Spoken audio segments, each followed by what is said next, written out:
Hosea Chapter 6 verse 1 speaks strong words. Come, let us return to the Lord our God. This is his loving heart. He calls directly to you. He wants you to come back. It's a personal, loving call. He waits for your answer. Why does God call us? He is our loving Father. He misses us when we drift. He longs for true closeness. He desires your sincere heart, not just empty outward shows. He wants the real, honest you. Come as you are today. This call is not just old. It is for right now, today. It is for every single one. We all make some mistakes. We all can get sidetracked. But God's arms are open wide. He is waiting to welcome you. He wants you home with him. Returning means being truly honest. It means turning from old ways, the ways that pull you down. It means choosing God's good ways. It's a real change inside. This is not about any shame. It's about finding true freedom. It's about a fresh, new start. The verse continues with great hope. For he has torn us, but he will surely heal us. Sometimes life is very hard. We can feel completely broken, but God promises to mend us. He is the ultimate physician. He restores what has been damaged. Think about a very deep wound. It really hurts a lot. It needs such gentle, loving care. God provides that spiritual healing. He doesn't just put a bandage on. He works to make us whole again. Trust him with all your pain. He truly understands your heart. Then verses 2 and 3 bring more hope for all of us. After 2 days he will revive us. On the third day he will raise us. This speaks of brand new life. It speaks of resurrection power. Even when we feel spiritually dead, God can make us fully alive. We are urged to know our God, to really truly pursue him. His going forth is established. As sure as the morning light, he is as sure as the sunrise. He will come to us like rain, so refreshing and life-giving. He will not ever fail you.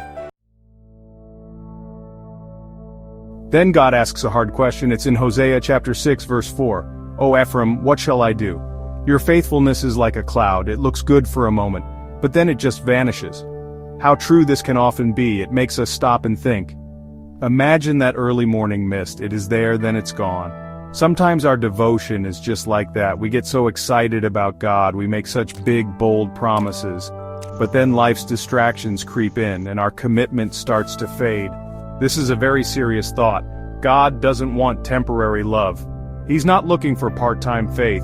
He desires a truly steadfast heart, a love that lasts through everything. He knows when we are pretending. He knows when we just go through motions. He longs for something real from us. Something that comes from deep inside. But then God tells us his heart. In verse 6 he says it clearly. For I desire mercy, not sacrifice. He wants kindness and compassion and the knowledge of God.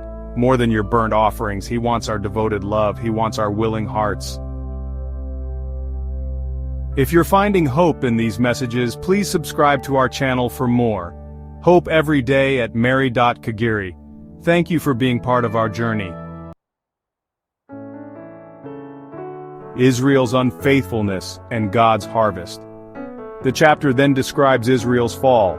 In verse 7 it says this, like Adam they transgressed. The sacred covenant was broken. They broke all their promises. They were unfaithful to their God. They chased after other things, forgetting all he had done. God saw their great disobedience. He mentions places like Gilead and also the city Shechem. They were filled with so much sin. Their actions showed their hearts. They had wandered so far away. Unfaithfulness always brings deep sorrow. It truly grieves God's loving heart. Yet even in their deep sin, even in their turning away, God did not completely abandon them. His nature is to be merciful. He always desires to fully restore. He never truly gives up on us.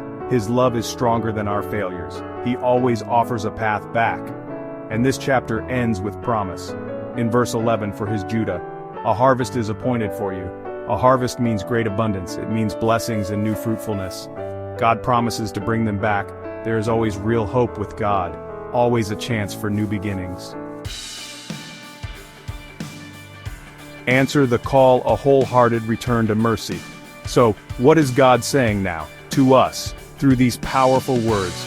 Words from the prophet Hosea. He is still calling out today, come, let us return to the Lord.